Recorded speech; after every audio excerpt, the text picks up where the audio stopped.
Hi friends, ഞാൻ നിങ്ങളുടെ സുനില രാകേഷ്.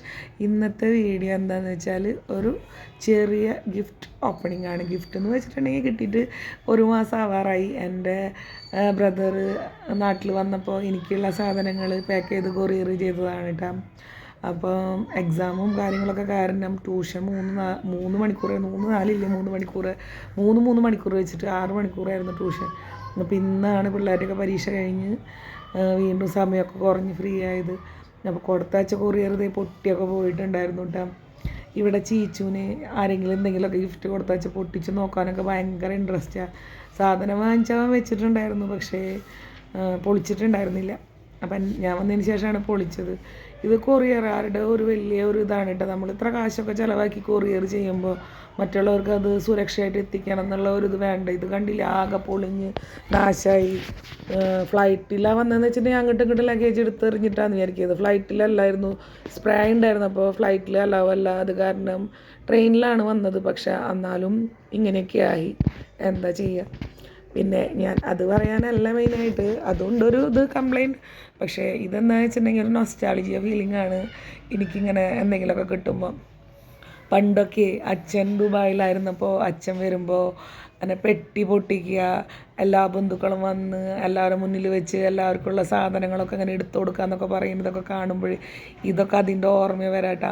എൻ്റെ അച്ഛനെന്ന് വെച്ചിട്ടുണ്ടെങ്കിൽ ഞങ്ങൾ അമ്മേനെയും മക്കളെക്കാളൊക്കെ കൂടുതൽ എന്ന് വെച്ചിട്ടുണ്ടെങ്കിൽ എല്ലാ ബന്ധുക്കളും വന്നാൽ അച്ഛൻ പൊട്ടിക്കുള്ളൂ. ഞങ്ങൾക്കായിട്ട് സ്പെഷ്യലായിട്ടൊന്നും ഉണ്ടാവില്ല, എല്ലാവർക്കും അങ്ങനെ എല്ലാതും തുല്യമായിട്ടൊക്കെ പങ്കുവെച്ച് കൊടുക്കുന്നുണ്ട്. പിന്നെ ആ പെട്ടി പൊട്ടിക്കുമ്പോൾ ഒരു പ്രത്യേക ഒരു മണമൊക്കെ ഉണ്ടാവില്ല, അത് ഇത് പൊട്ടിച്ചപ്പോൾ ഉണ്ടായിരുന്നില്ല. പൗഡർ പൊട്ടിപ്പോയ കാരണം കൂടുതൽ അങ്ങനെ എൻ്റെ അച്ഛൻ ഇങ്ങനെ കൊണ്ടുവരുന്ന സാധനങ്ങൾ കൊല്ലത്തിൽ 2 കൊല്ലം കൂടുമ്പോഴാണ് വന്നു തുടങ്ങുന്നത്. അപ്പോൾ എല്ലാ സാധനങ്ങളും എല്ലാ ബന്ധുക്കളിലും എത്തിക്കാൻ നോക്കും മാക്സിമം ട്ടാ. അതൊക്കെ ഒരു സന്തോഷമായിരുന്നു അല്ലേ. എൻ്റെ വീഡിയോ കാണുന്ന ഫ്രണ്ട്സിനൊക്കെ അങ്ങനത്തെ എക്സ്പീരിയൻസ് ഒക്കെ ഉണ്ടെങ്കിൽ ഒന്ന് ഷെയർ ചെയ്തോളൂ ട്ടാ. ഇത് ചേട്ടൻ തന്ന വാച്ച് നിങ്ങൾക്കൊക്കെ ഒരു വീഡിയോ ഇട്ടുണ്ടായിരുന്നു ഞാൻ. എന്നാലും ഞാൻ അന്നത്തെ ചെറിയ ചെറിയ വീഡിയോസൊക്കെ ജോയിൻ്റ് ആക്കി ഇട്ടു എന്നുള്ളൂ ട്ടാ.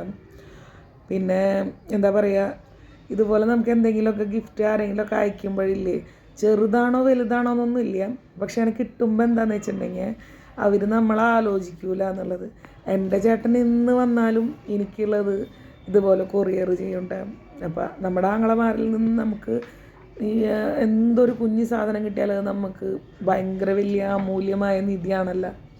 അപ്പോൾ ഇതെനിക്ക് പറയാൻ പറ്റാത്തൊരു സന്തോഷമായിരുന്നു. അങ്ങനെ ചേട്ടനോട് ഞാൻ പറയുന്നുണ്ടായിരുന്നു എനിക്കധികം ഒന്നും വേണ്ട. ചേട്ടൻ ചോദിച്ചിട്ടുണ്ടെന്ന് എന്താ നിനക്ക് കൊണ്ടുവരണ്ടേന്നൊക്കെ. പക്ഷെ ഞാൻ ഒന്നും വേണ്ട ചേട്ടാ, ഒന്നും വേണ്ടെന്ന് പറഞ്ഞ്. പക്ഷെ എന്നാലും ചേട്ടതൊക്കെ എനിക്ക് കൊണ്ടുവന്നു. എന്നെ മക്കളെയൊക്കെ ആലോചിച്ച് കൊണ്ടുവന്നല്ലോ, അതൊരു വലിയ സന്തോഷമാണ്. നമ്മുടെ എന്താ പറയുക, ബന്ധുക്കൾ അല്ലെങ്കിൽ നമ്മുടെ റിലേറ്റീവ്സ് അല്ലെങ്കിൽ നമ്മുടെ സഹോദരങ്ങൾ നമ്മൾ ആലോചിക്കുന്നു, നമുക്ക് വേണ്ടി എന്തെങ്കിലുമൊക്കെ വാങ്ങുന്നു എന്നുള്ളത് തന്നെ ഒരു വലിയൊരു കാര്യമാണല്ലോ അല്ലേ. അപ്പോൾ ഈ വീഡിയോസൊക്കെ ഇഷ്ടപ്പെട്ടെങ്കിൽ എല്ലാവരും ലൈക്ക് ചെയ്യുക, കമൻറ്റൊക്കെ ചെയ്യണം. ഞാൻ വിചാരിച്ചത് ആനിവേഴ്സറി ആകുമ്പോഴേക്കും 1000 സബ്സ്ക്രൈബേഴ്സൊക്കെ ആവുമെന്ന്. പക്ഷെ ആയില്ല, 856 ആയിട്ടുള്ള ഇന്നത്തെ ദിവസം. ആവുന്നുള്ള വിശ്വാസത്തോടു കൂടി bye. Have a nice day. ഇതിനെപ്പറ്റിയുള്ള അഭിപ്രായങ്ങളും നിങ്ങളുടെ എക്സ്പീരിയൻസൊക്കെ ഈ വീഡിയോ കണ്ടിട്ട് എനിക്ക് ഷെയർ ചെയ്യണം. അതുപോലെ നിങ്ങൾക്കൊക്കെ നിങ്ങളുടെ ആങ്ങളമാരിൽ നിന്ന് കിട്ടിയ ഗിഫ്റ്റ്സാ അല്ലെങ്കിൽ നിങ്ങൾക്ക് ആരെങ്കിലുമൊക്കെ നിങ്ങൾ ആലോചിച്ച് ഇതുപോലെ ഗിഫ്റ്റ്സൊക്കെ തരുന്നുണ്ടെങ്കിൽ ഒന്ന് കമൻ്റ് ആയിട്ടിടണേ. Once again by.